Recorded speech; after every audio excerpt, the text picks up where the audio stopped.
Short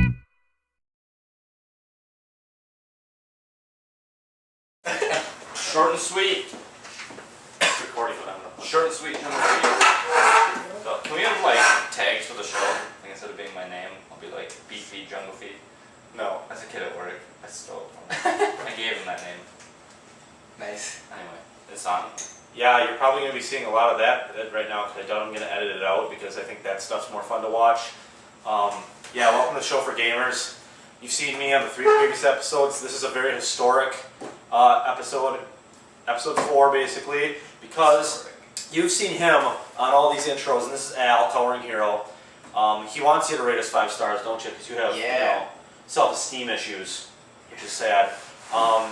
And this is our special guest, my other brother Cavan, and the reason he's here is because he's an entirely different type of gamer, and he wants you to give us 5 stars and subscribe because he, in celebration, subscribed because he's recently lost 350 pounds. I mean, you're looking really, really good, Cavan. I'm also here because he has no friends that will actually do this for him, so he can only get his brothers. Yeah, and the other reason, too, is on this episode we're going to be rating an arcade game on Xbox Live called Magic the Gathering Duel of the Planeswalkers, and he is a gamer, but not traditional style. Why aren't you on Xbox Live a lot? Because, I don't know. Because you're busy fucking playing Magic with all your friends. I don't really play Magic that much, unfortunately. That's a lie. I'm just too busy. Okay, how many Magic cards do you think you have? I don't know, I haven't counted in years. Okay, how many decks do you have? I haven't counted. I don't know, I have a lot. Yeah, he has a lot. Well over 30. It's enough that he's an expert, okay? That's basically our point in this. Now, since this is an Xbox Live thing and you can't really rent it, our 1 through 10 doesn't really fit. So any arcade games, whether on PlayStation 3 or Xbox Live, 360, whatever, they're just going to be 5s. You know, 5 to 1, 1 being crap, 5 being you should spend the 800 or 1600 points, blah, blah, for it. Whatever you feel like. But it's just going to be a 1 through 5 thing. So we're going to start talking about the game now. Personally, for me, the things I liked about it was how good of a learning tool I thought it was. Like, to me, I'm like, I wish I had this when I started learning Magic the Gathering. You know? Yeah, it really walks you through, like, the main rules. Well, the fact that you can look at every card and click a button, and it not only is it like, here's all the crap. No, they're like, here's the creature. This is what creature means. Here's its ability. All the tips and tricks and stuff to it. Like once you pull a card up, then you can go into sub menus to get all the rules on it and stuff. So yeah, I like the freezing button that they had as you're playing the game. It helps with more advanced stuff. Before we go too farther into explaining this, what is Magic the Gathering? Like, what's the point, Cavan, of the game? Well, basically, you're supposed to be a planeswalker, which is basically the same as like Harry Potter. You know, he's like a mage, cast spells and stuff. You're like that. You can cast spells, but the difference between you and a normal spellcaster is you can also step through worlds into different planes of existence. Like, that's your big thing. You have like a spark in you that lets you walk into other worlds, so you can go from one place to a different place that are completely unconnected. If you look at the achievements, you're just way stronger. Yeah, if you look at the achievements in that game, which I liked, was what was that achievement? It's like when your first game is called the Spark, and that's basically like the wizard or whoever activating their Planeswalker Spark, which allows them to go through the planes or whatever.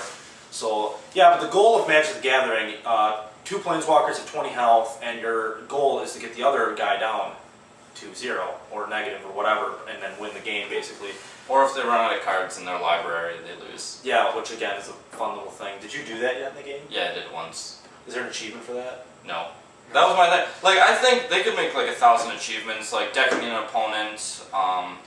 Well, I mean, I don't know. Any game can have 1,000 achievements, but well, yeah, I mean, but I think decking them should have been one because there's a few they could have taken out. Like, I don't like when like a lot of games do it. They'll have like one achievement like win 5, ranked matches, and then another achievement right after it, win 10 ranked matches. I'm like, you don't need both of them. Just do the 10, and then they just get another creative achievement. Pick the biggest number and. Like, I know like achievements aren't really like part of the game, but I think you can really abuse it and like make it a cool part of it. Like, I don't know. Well, I think in general achievements add more to game, especially with like playability and stuff. If they're like beat the game on this and then beat the game on this, you tend to play the game more just to get the achievement if you are into getting achievements and stuff. Right. Yeah, I don't know. Well, sometimes for those, like, all those difficulty achievements, like I understand why they're there, but sometimes in certain games I feel like it's like, oh, well, we have these in here because that way you play our game more. You know what I mean? I'm like, okay, I guess I'll play it through every difficulty, but you know what I mean? Like a hardcore gamer probably doesn't want to sit there going through easy. If you're really good, you're like, okay. I usually do medium or normal right away. Well, luckily, I usually just do easy and I don't do the other ones. Yeah, luckily achievements are set up where if you beat it on medium, you get the casual. Usually, yeah. But when they don't give it to you, you're like, what the hell is this crap? Right now. Yeah, if you do it on hard, you should just get all of them. Yeah, basically. Right. Luckily, there's nothing like that in this game. Other things I liked were, to a beginning Magic player, there are a lot of rules. I mean, just to list off abilities for creatures, like what are some, like 5 creature abilities that you can list off the top of your head? Haste, First Strike, Lifelink, Death Touch, Flash, Provoke, Trample, Yeah. Flying. So all that stuff, you're watching this, never played Magic, never got this game yet. You're like, what the hell are they talking about? Again, the game does a good job at kind of just, here's kind of what it does. Yeah, they did not put a lot of complex cards in there. They put very simple cards. No, they kept it pretty basic. Even the most complex deck isn't that hard to play. I mean, Yeah, I thought the decks were pretty beginner easy. Red does what red does, green does what green does, blue, yeah. you know, and like you said about like what was the most complex thing? Isn't there a deck that's like red, green? Well, let's say black like or I something? think the most complex one is like the one I like the most is like a red, black, and green deck. And you can just do a lot of weird things with it. Like they have a creature that dies and creates more creatures when it dies, and just stuff like that. Like that's not really basic stuff. That's not like super advanced, but it's kind of a weird thing. I think one of the big help for anybody playing it, if they're just playing it for a game, is the game highlights cards that you are able to play.